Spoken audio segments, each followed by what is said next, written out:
ఓం సాయిరామ్. షిరిడి పాదయాత్ర 9వ రోజు సాగుతోంది. నల్దుర్గ్ నుంచి ఏం చెప్పాలి సాయి కరుణ గురించి? ఈ పాటలో ఆ భావాన్ని వ్యక్తపరచడం తప్ప.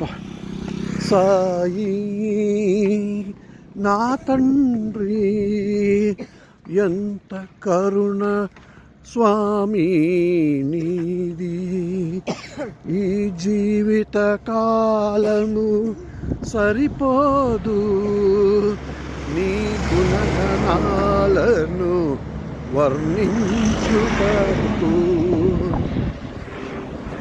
వెళ్తున్నాం నల్దుర్గ్ నుంచి తుల్జా భవానీ మాత దర్శనం కోసం తుల్జాపూర్ రోడ్డులో నడుస్తున్నాం. ఆనందంగా పాడుకుంటూ సాయినామ స్మరణ చేస్తూ సీతారాముల్ని స్మరించుకుంటూ పార్వతీ పరమేశ్వరుని స్మరించుకుంటూ సాయినాథ్ మహారాజ్